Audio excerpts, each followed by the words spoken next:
Yo guys, Galawan Gamer. So ngayon video pag-uusapan natin yung Gate of Hell build ng Sura.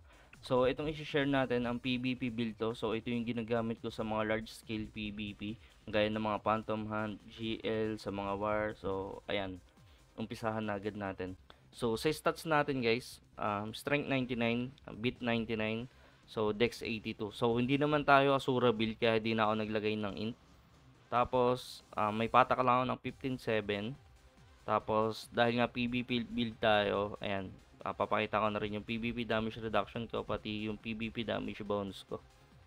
Tapos, ito yung kailangan natin dito, ito yung pinaka-importante dito, yung neutral skill damage natin. So, kailangan natin pataasin to dahil lahat ng skill ng Sura is neutral siya. So, ayan yung stats natin.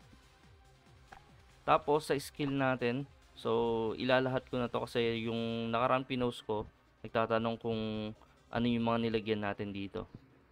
Nilagyan ko lang naman dito guys yung mga ano, yung mga buffs pati yung mga passive.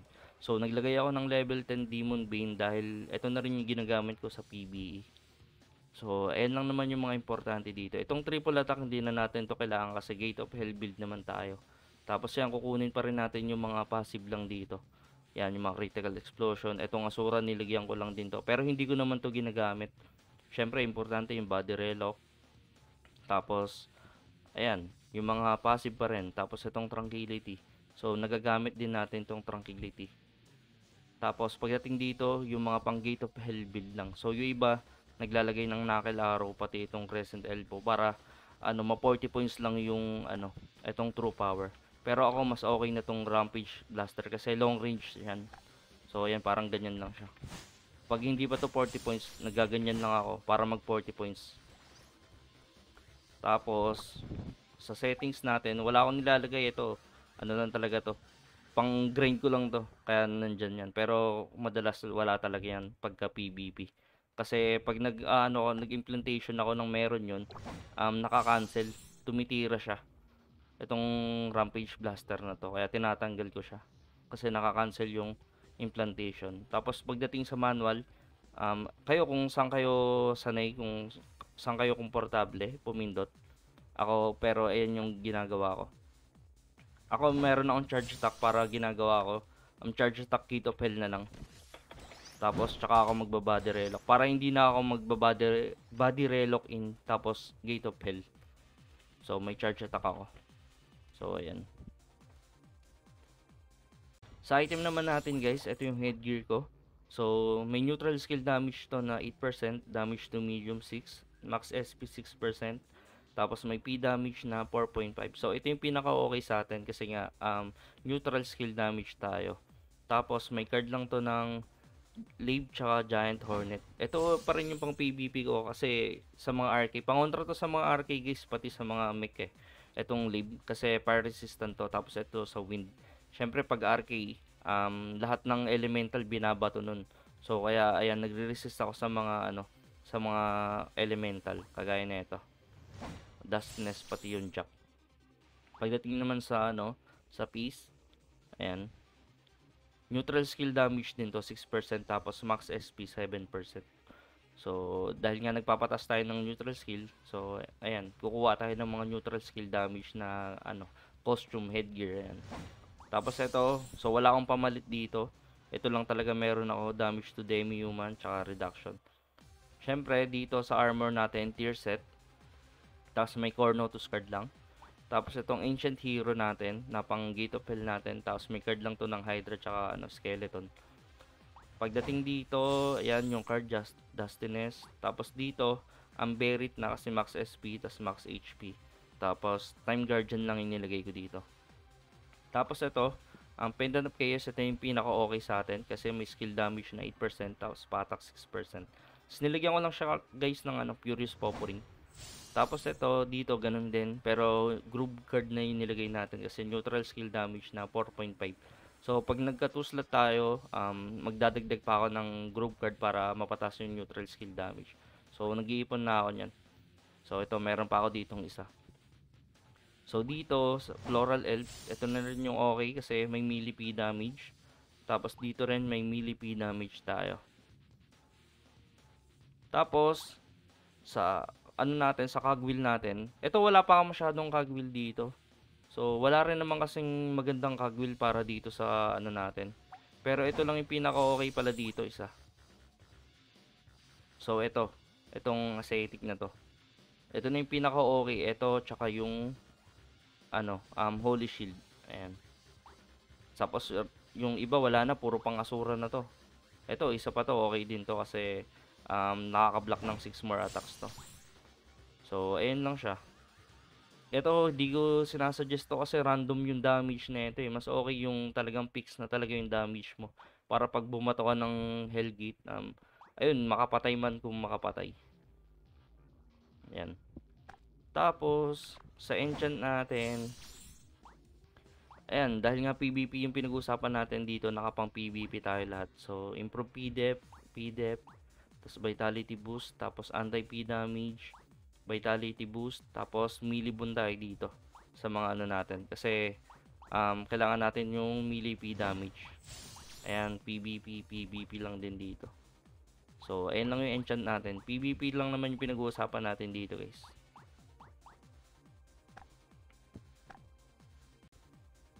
So, sa deck natin, guys, ako ginawa ko dito.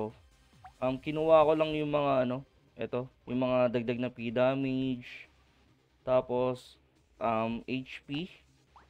Ayan, tsaka itong P damage. So, meron naman ako ditong major brutality. Yung mga brutality dito. Pero hindi ko na siya ginamit kasi ano eh, one hit lang naman yung ginagawa natin. So, hindi na sa akin importante. Ginawa ko, tinago ko na lang siya. So, ayan. Nilagay ko na lang dito. So, tinago ko na lang yung mga purple card natin na nandito. So, hindi na natin kailangan yung mga major brutality na yan. Kasi, isang tira lang naman yung ginagawa natin. Kaya, ang ginawa ko, nilagay ko na lang dito sa mga P damage. Yan, hinati-hati ko na lang siya sa max HP. Yan. Ganun na lang ginawa ko dyan. Pagdating naman sa Nexus natin, so etong meron ako, puro pang combo build to. Pero dapat kinukuha natin ditong Focus Punch, pati itong Racing Pulse. So etong Earth Slam, di ko naman to ginagamit. Kaya, ayan, wala ako nyan. Di ko kukunin yan. Siguro Racing Pulse lang, pati yung Focus Punch kukunin ko dito. So, ayan yung pinaka-okay dito sa Gate of Hell natin.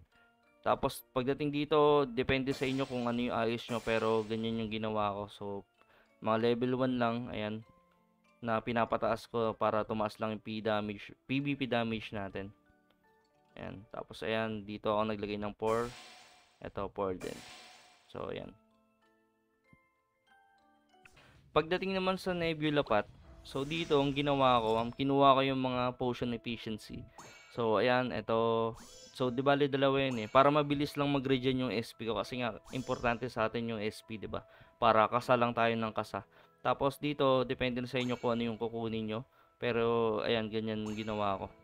Tapos ito, ayan, elemental skill damage reduction. Yung mga reduction kinuha ko dito. Pati yung mga damage. Tapos ayan, yung mga reduction sa mga warlock, sa mga archy, ayan. So, so ayun lang naman yung mga madalas na kalaban natin. So, itong mga archer, pati itong mga ano, hindi na ako naglagay niyan.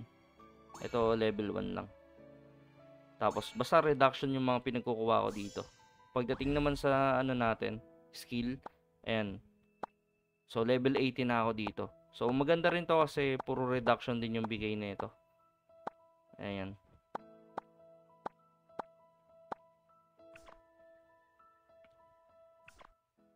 Pagdating naman sa feathers, guys, so basic feathers lang naman yung ginawa ko dito. So meron lang din ako dito mga level 5 na dark in light. Tapos ayan, kung ano yung mga basic na feathers, ayun lang din yung nilagay ko dito. Tapos yung Sacred Libra natin, level 37 nga lang ako dito. Tapos sa statue, basic statue lang din siya. Pinapataas ko na dito yung neutral skill damage natin. Siyempre, importante pa rin itong mga ano na to, itong Mist pati Intimidation. So mapapataas naman natin yan kasi nakukuha naman natin siya sa ano, sa Diamond Shop. So ganyan lang. So dito na tayo sa PvP gameplay ng Sura. So unang-una ginagawa natin siyempre yung Power Implantation. Tapos diyan tumataas na rin yung True Self natin. So pag nag 40 points yung true self natin, meron tayong 20% na patak pag meron kayong Nexus sa engine na Force Awaken. Ayan. So minsan pag nakapag-asura na ako, pinapataas ko na siya. Tapos pag nag 40 points yan, hindi ko basta-basta inuubos or hindi ko basta-basta ginagamit yung burning power na to. Ginagamit ko lang siya pag nabubuhay yung ginigate of hell ko. Tapos ito guys kasi naka-cancel to ng mga stun tsaka frost, kaya minsan pag nagkukumpulan dun ko lang siya ginagamit. Tapos nag-out na ako agad ng body relock. Pagka hindi naman kayo naka-power implantation, ginagamit ko itong charge attack ko para makahabol ako, tapos magba-body relock ako. Parang ganito. Tapos sa gate of hell, tapos tsaka lang ako mag-out. Para maka-out ako agad. Yung iba, ginagawa nag-hide sila. Meron silang Sohi. Smoky pala. Smoky card para may pang-hide. So, pwede rin yun. Ako, ginagawa ko, nagtatakbo-takbo lang ako. Ito lang. Kyrie pati ito. Kasi mabilis lang naman yung cooldown eh. Parang hindi ko na kailangan nung hide. Tapos, ang tagal kasi ng cooldown din nun, 20 seconds. Kaya hindi ko na siya ginagamit. Basta ganun lang yung ginagawa ko dito. Power implantation. So, long range na rin yan. So, hindi na natin kailangan mag-charge attack. Tapos, pag nabuhay, tsaka lang ako ayan. Yan, ganun lang. Ganun lang ginagawa ko. So, pagka, long range naman, pag naubos, kunyari, nasa harap mo na yung mga kalaban, ayan, pinapa 40 points ko hanggang magkaroon. Charge attack. Pag nagkaroon rin ng chance. So, only gate of hell lang naman tayo dito. So, mag-iipon lang ulit tayo. Tapos, ganun lang ulit. Paulit-ulit lang yun. So, minsan, hindi ko alam kung yung gate of hell ba o bug o ano. Kasi minsan nakaka-one hit. Minsan nabubuhay talaga. Minsan, parang walang bawas. Parang zero damage siya. Basta ganun, hindi man lang nagagalusan yung kalaban. Hindi ko alam kung mataas lang yung PvP damage reduction nila. Kaya ganun. Pero ewan ko, sana maayos to.